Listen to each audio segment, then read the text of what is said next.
I think when you start to host webinars, you're already building a community of people because you're building up a group of people that are joining one. They're going to want to come to the next one if they liked it. And then you kind of have this group of recurring people that, again, community you can find in many places. And you don't always have to build a legit, like, we're going to build a Slack community. You can just say, we have this thing we do really well. We have people come. That's kind of the seeds of a community starting out.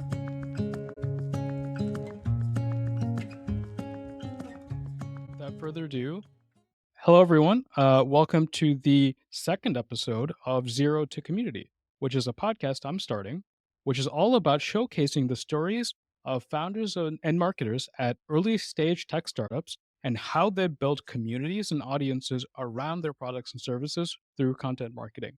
And on today's episode, we have Lauren, who is the head of content marketing or the content marketing manager at Rally, the first research operations platform with a CRM at its core.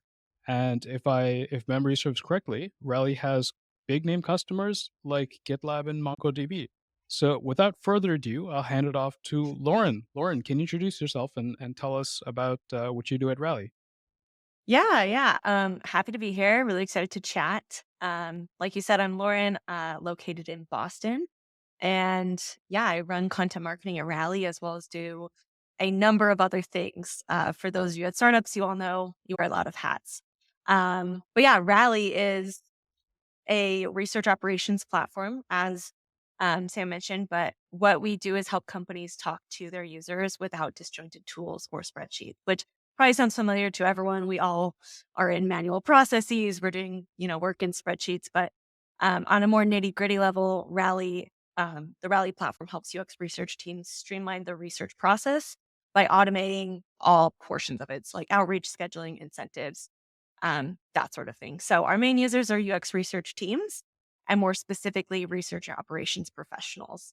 And the cool thing about research is every company does it. So from a marketing perspective, it's really exciting because we have customers in all sorts of industries and businesses. We have B2B, we have B2C, we have ed tech, SaaS, banking, marketplace. Like there's literally every company's doing research. So it definitely keeps my work very exciting and interesting and um, allows us to just branch into so many different directions. That's amazing. Yeah. First of all, I'm a founder. I think every founder would understand this idea of the importance of user research.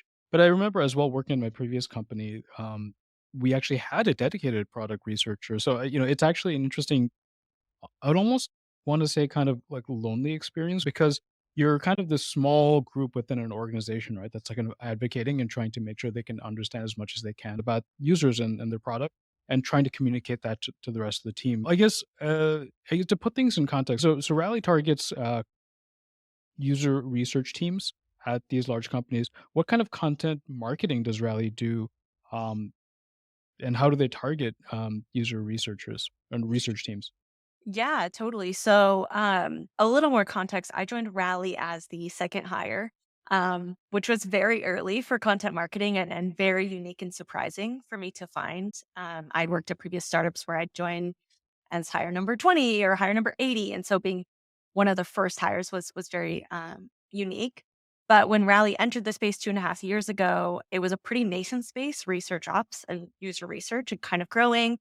Um, and by investing early in content, we knew that content was kind of the way for us to enter this community. And already the research community is very tight knit.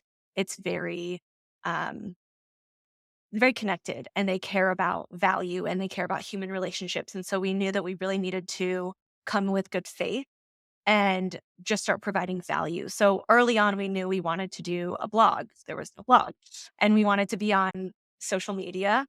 And so that's where we started, was just creating content that um, was curious and wanted to learn. And one way we really did that was finding people in the community to highlight.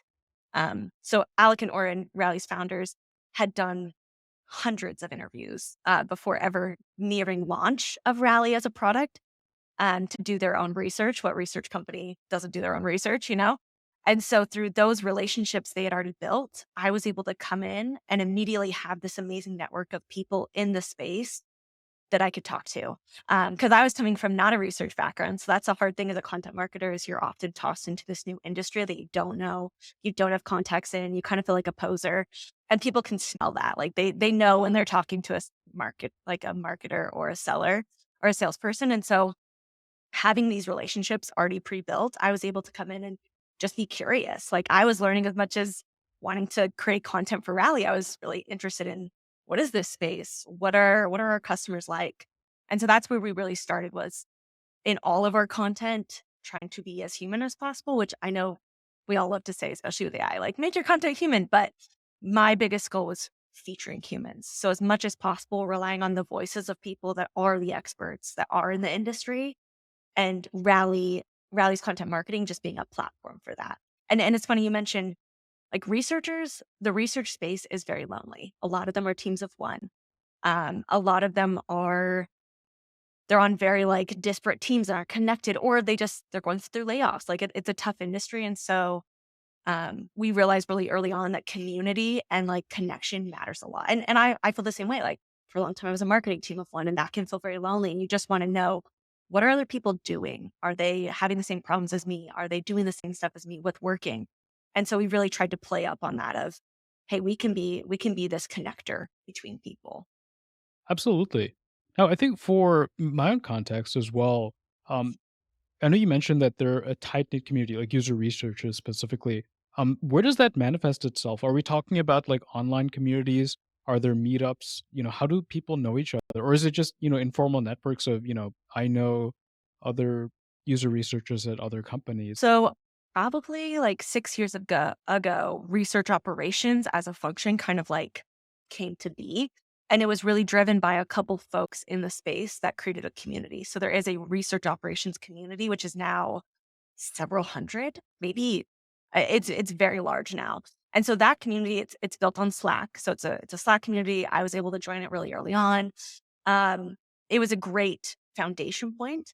And since then, that community has broken off into a lot of different ways. So what you find with communities often is they're really, really successful in the early days. And as the community grows and gets bigger, a lot of people find they don't need it anymore. So what we heard from a lot of folks is there's a lot of salespeople in these communities now, or it's just a different, like as a community gets bigger, you get a wide array of people from different industries, from different points. Like there's a lot of early career people that use these communities to network. And when you have like a research operations leader, their needs are different than that early career person. So from that main community, there's now been, I mean, there's Facebook groups, there's LinkedIn groups, and those communities do their own meetups.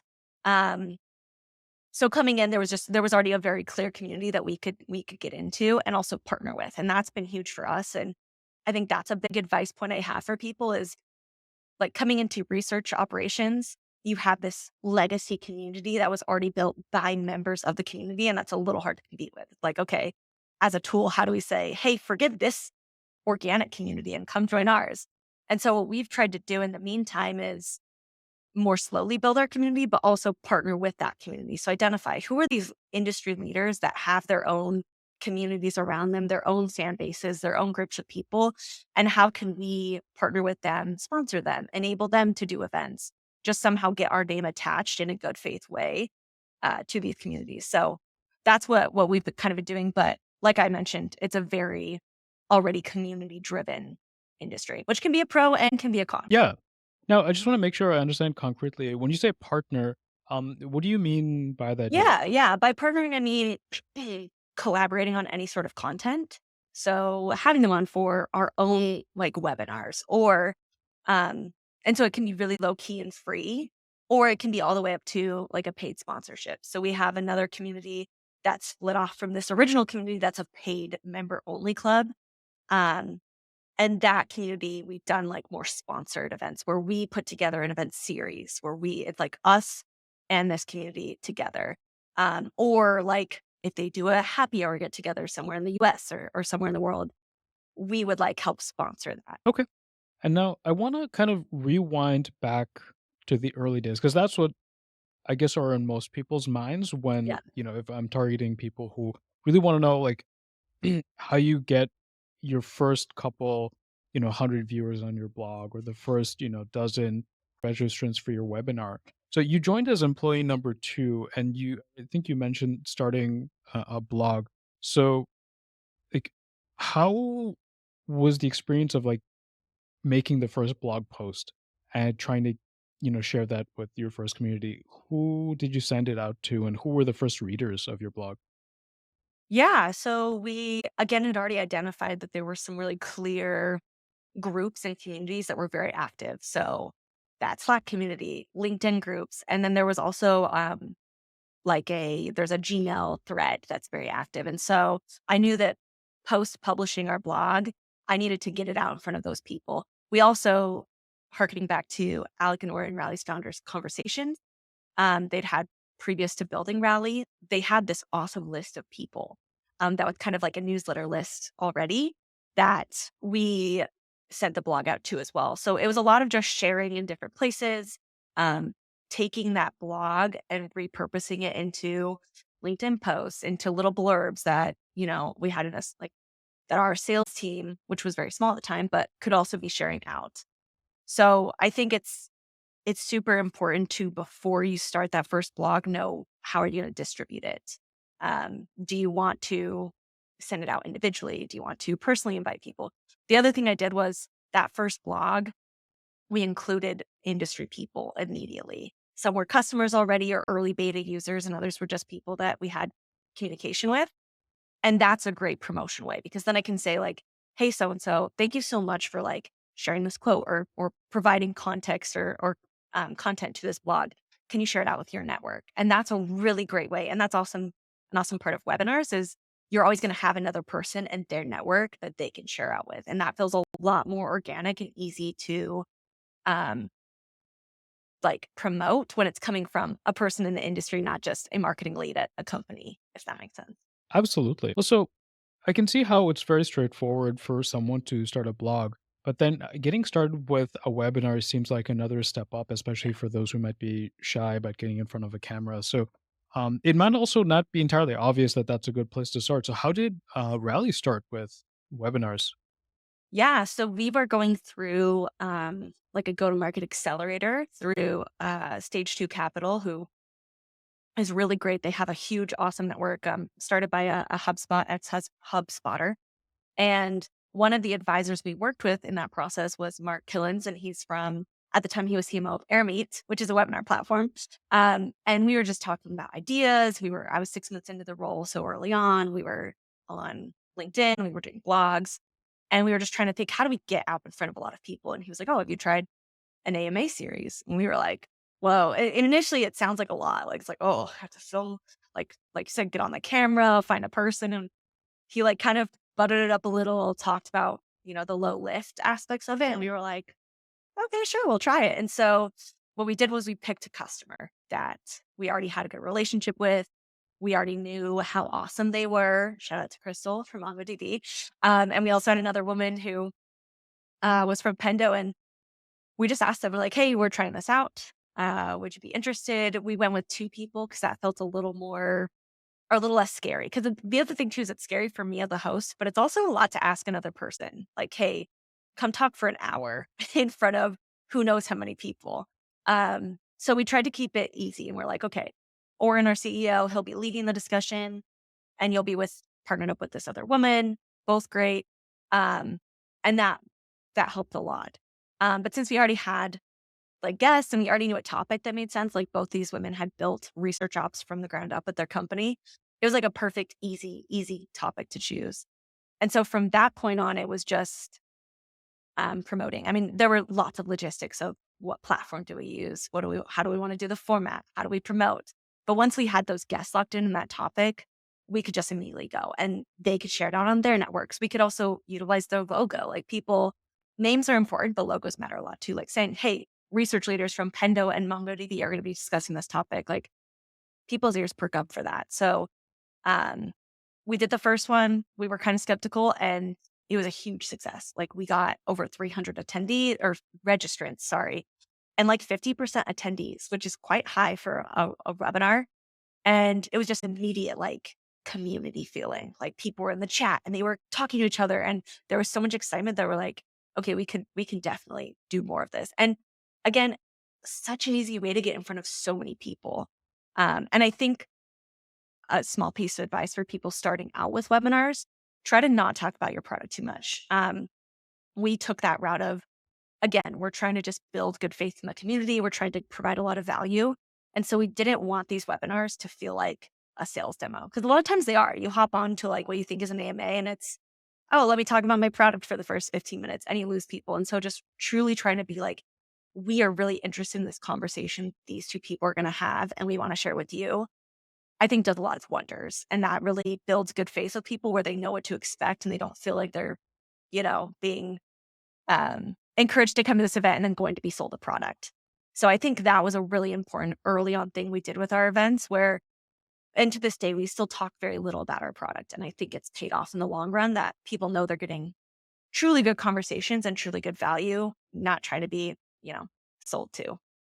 Absolutely. I only have one podcast episode before this, but I think the idea was, you want to start with providing value. And the analogy was it's like the IKEA brochure. The time that you see like a Facebook ad for like a sofa or something, you're not gonna be in the mood to buy a sofa when you see the Facebook ad, right? But it's Yeah, helpful to have the brochure lying around so you're aware of it. If like a year from now, it just so happens that okay, now I need to buy a sofa, then IKEA's top of mind, right? totally. Um, Yeah. It's a great way for a small company to get a lot of eyes. Like people did yeah, not know what Rally was. And that's a hard thing with small companies and startups is how do you fit into this space? How do you get eyes? And webinars are really easy. Like they work.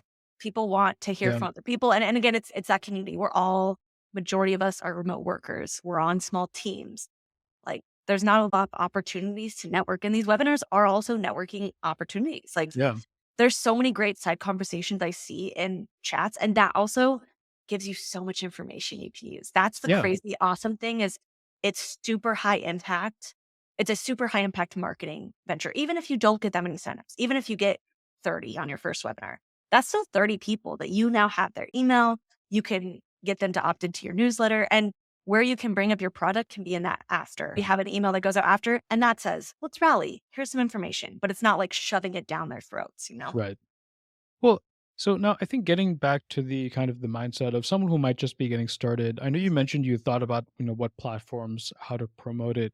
Like, how did you think about where to promote the first webinar and what platforms to use? And yeah, like All the organize like logistics. the Yeah. logistics. Yeah, Yeah. Yeah. There are a lot of logistics. And I think, I mean, I believe our first event we just did Zoom because it was easy. People know Zoom, they recognize Zoom. And there are some like webinar features to Zoom.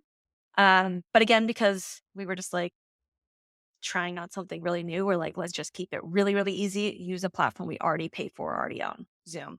And then we immediately saw some ways that it could be better. There's like webinar platforms are out there for a reason. And there's webinar platforms that are really acing the engagement and making it look very professional. And we wanted, knowing that the first AMA was so good, we're like, we want this to be a thing that Rally does. And to do that, we wanted, a platform that felt a little different because we realized too, Zoom feels like you're logging on to a work call. And I don't think a lot of people are very pumped to log on to yet another call, especially when it's an hour. And so making that feel different from a Zoom call was a quick thing we wanted to do. But to find platforms, the one nice thing is because webinars are so big, everyone's doing them. So I actually found a lot of tools I liked from joining other webinars. So a marketing webinar, like join one of those. That's how I found the current platform we use. Is I logged on and like, this looks amazing. I want to figure out what this is. And so I think just keeping your eyes open and I mean, there's lots of you can honestly Google like what's the best webinar platform and figure out for yourself. And I think with webinar platforms, you kind of just have to test them out. Like we've tested out many platforms. We liked some things, we didn't like other things, but you kind of just have to get in and do an event with one to figure out if you like it. And be open to like switching up and just try to communicate that with people that are coming of like, hey, we're trying to figure this out. Leave us feedback. Like we had a lot of great feedback come from our attendees and our guests who said, ooh, didn't like this. So I think that's an important thing to do. And then when trying to figure out how to promote it, again, rely on your guests. So for that first webinar, we like really encourage and we made it as easy as possible. Like, here's some templated copy you can use. Here's some imagery. Here's everything you need. Post for us. Getting your team to post. I'm super bullish on everyone at a company as an influencer of sorts. And everyone in a company has a network. They have personal relationships, they have connections, and they should be sharing those out as well. So utilize your team as much as possible and then do the work ahead of time. And hopefully you're at a point where you already know these, but what are those spaces people are meeting up in? Are they like communities you can get into? There are some closed off communities. You can't get into that, but finding like, are there LinkedIn groups? Are there Facebook groups? Are there Instagram groups? I don't know.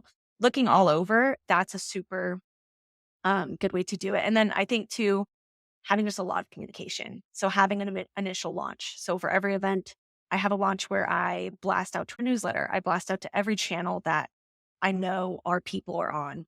And then I have multiple rounds later where I shared in our newsletter. I post regularly on LinkedIn about it. So I think having a really nice planned out promotion schedule can also help make sure that you're not missing out in areas where you could be getting people. The other thing too with promoting is I highly recommend, obviously most webinar platforms record, but offering that up as well, because not everyone's going to be able to attend live. And so you can still get registrants by saying, hey, can't make it, still register and be among the first to get the recording. And that's a nice way to still get interested people into your sphere, because I think when you start to host webinars, you're already building a community of people because you're building up a group of people that are joining one. They're going to want to come to the next one if they liked it. And then you can get the kind of this muscle memory of, oh, Rally does really great AMAs. I like those. And then you kind of have this group of recurring people that, again, community you can find in many places. And you don't always have to build a legit, like, we're going to build a Slack community. You can just say, we have this thing we do really well. We have people come. That's kind of the seeds of a community starting out. That's amazing.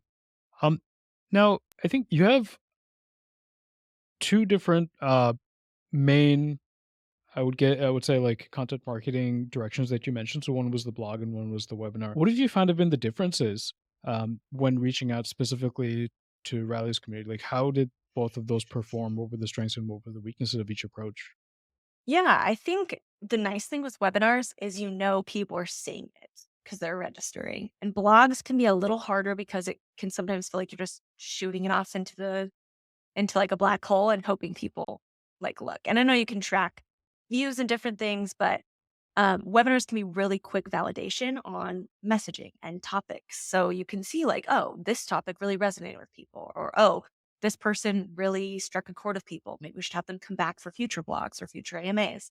And so I think there are much more clear success metrics of sorts with webinars. Because again, you can immediately know like, hey, we want to reach 100 registrants. We want to reach 25% live. Whereas again, with blogs, it's a little harder. So I kind of consider blogs to be a great foundation and just keep the lights on type marketing activity. Like you should have a blog. You should be having content you're producing. But ideally, I think the effort is better used in marketing efforts like webinars or social media. That's another one that's huge for us and that has really paid off is from the very beginning of me joining Rally, we knew we wanted to be posting every day and we still do. And we've built up a good following. And that's where we do get a lot of um, interest in people. Like that's where we share a lot of our marketing. And that's where we've gotten a lot of great leads for our sales team is through LinkedIn. Because LinkedIn is of a sort a community as well. So I definitely think blog is important, but your webinars can also power your blogs. And that's been something so awesome with webinars is that is a ton of content immediately. That's an hour-long video for your YouTube channel.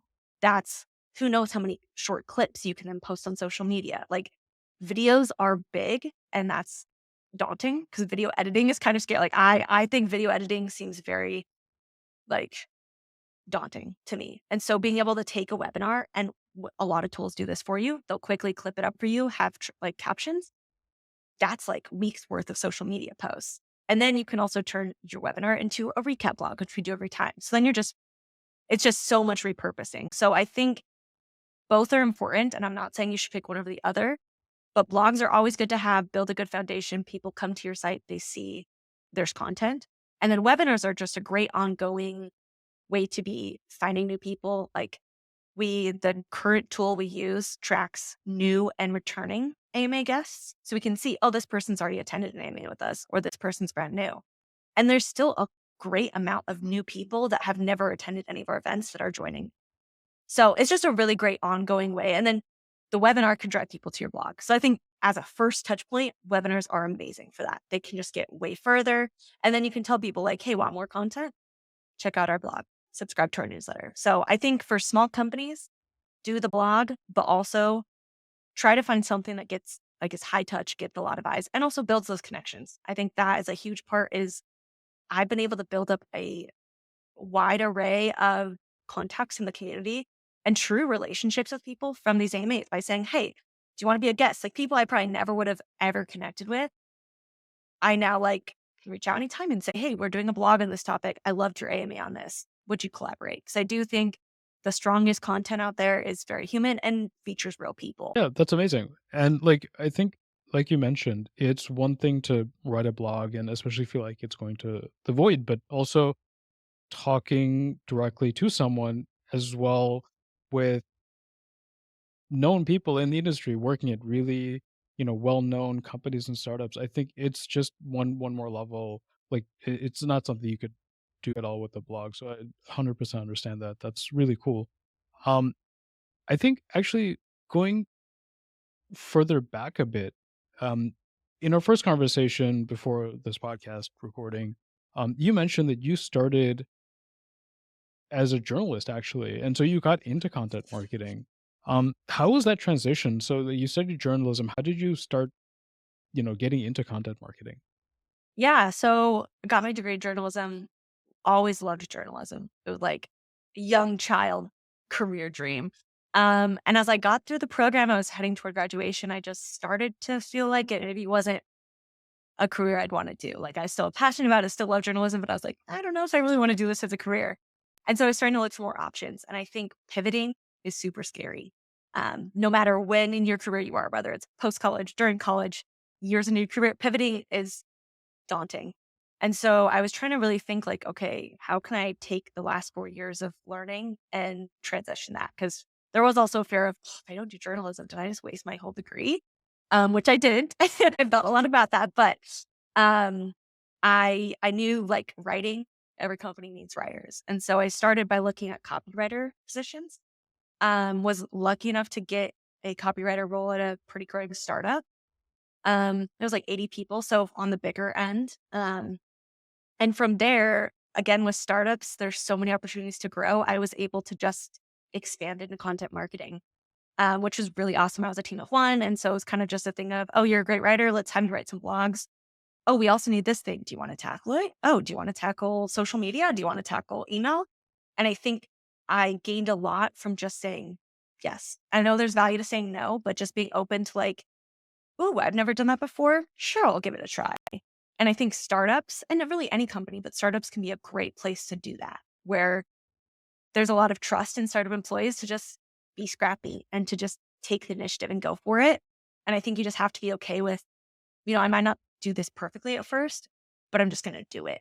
And so that's kind of how I was able to expand my skill set enough that I could still bring that strong writing background and other skills I'd gained from journalism, but move into other areas that I never had been before. Because marketing is huge. And I think that was something awesome to discover is content marketing covers a lot, but marketing itself covers so much. And there's so much of a need that a lot of companies, like I think often managers love when people say, "Hey, I noticed we aren't doing XYZ thing.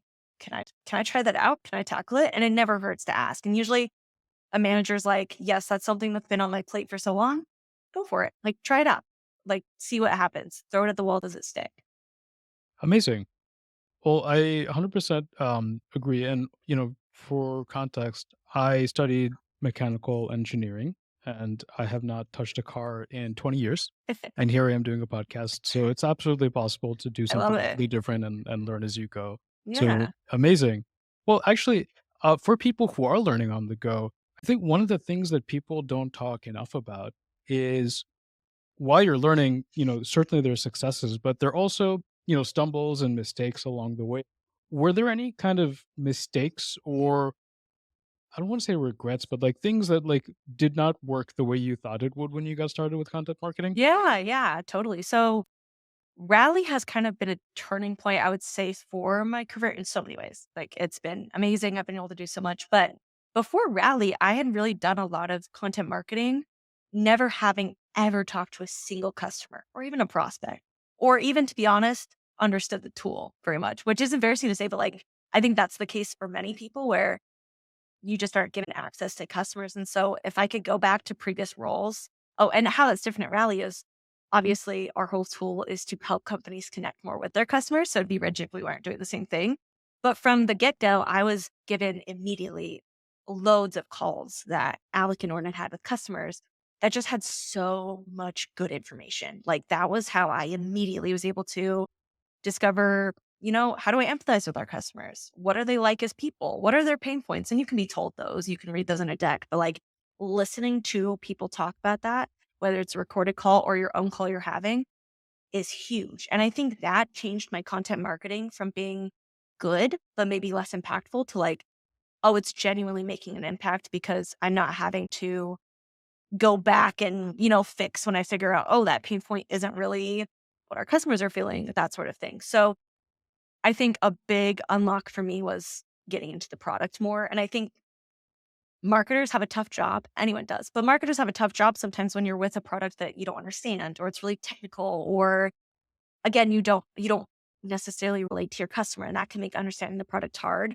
But I think it's so worth it. If you can get a demo, if you can even get access to the tool itself. Like I've used Rally myself multiple times and that is so helpful to be able to talk about your product better and to figure out how to talk about it in a way that resonates with people. Because again, as a marketer, you're not a salesperson. So how you're going to talk about the tool is really different.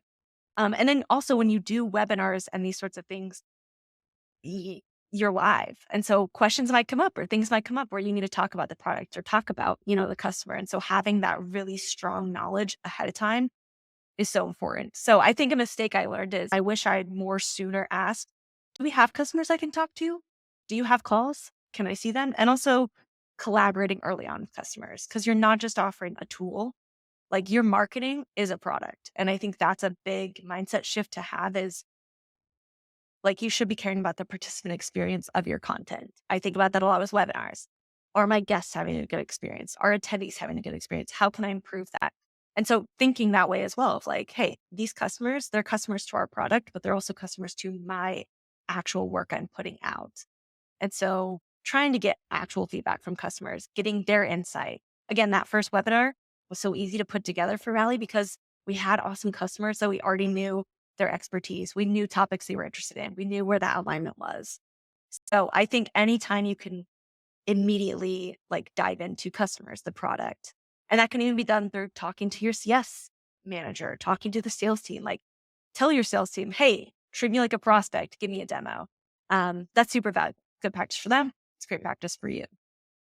Absolutely. I can imagine someone on customer support saying, you know, "Can I help you with some of your calls?" Or like, "Be my guest," you know? Totally. And Uh, and one last thing too, I'll say is that I've learned as a team of one, and I'm now a team of two, have a wonderful product marketing manager on our team, Sydney. She's awesome.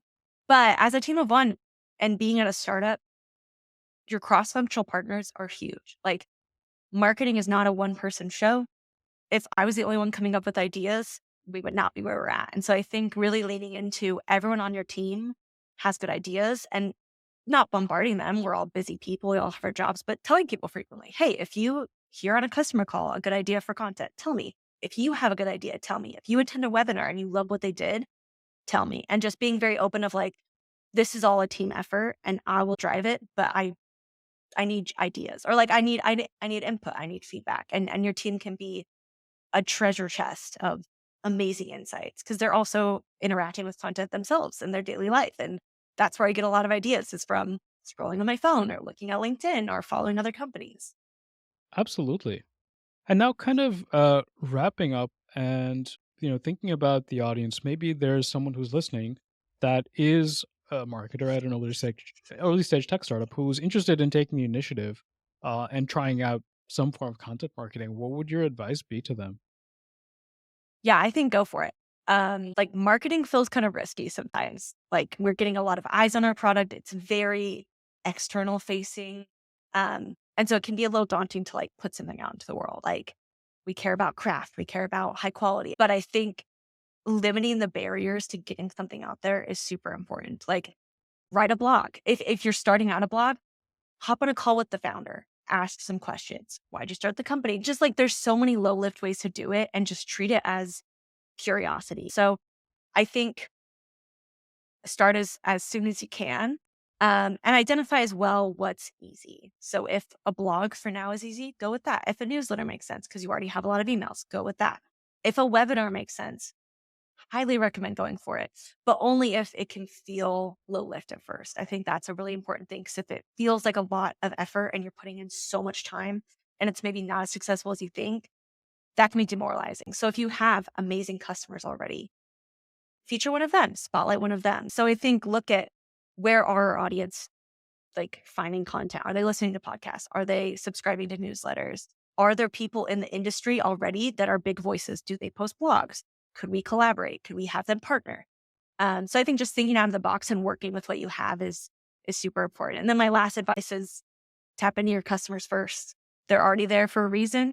And a lot of times, like people want to talk about themselves. They want to share their experience. And so it's usually much easier to get someone to collaborate on content than you think. I frequently ask people I've collaborated with, do you know anyone else? Do you have other people in your network who have like topics they're interested in? It's just the snowball effect of you get a couple people and then that community of sources you have just grows. Amazing. I'll be upfront in the sense that I am learning as much as I can by doing this podcast. So I will take some of these concrete tips as well and put them in practice. Well, thank you so much. I guess if someone wants to learn more about Rally, how can they connect with or learn about Rally and how can they connect with you? Um, Yeah, totally. Find us both on LinkedIn. We post, as I said, every day. Have some good memes as well. So you can find us on LinkedIn, and then we also have a website that has a really awesome interactive demo center that our product marketing manager made, and that's a really cool, easy way to try out the tool for yourself and figure out what it's about. Wonderful. Well, thank you so much. And thanks again for taking the time. Hi, everyone. Yeah, Thanks so thank much you. for listening. I edited this podcast episode in under 20 minutes with Katana. Katana is a free tool that I built that makes it really easy to turn raw Zoom recordings into good looking video podcasts. All you have to do is upload a raw Zoom recording, that's the MP4 file, and Katana will then crop the faces and put it over a nicer looking background.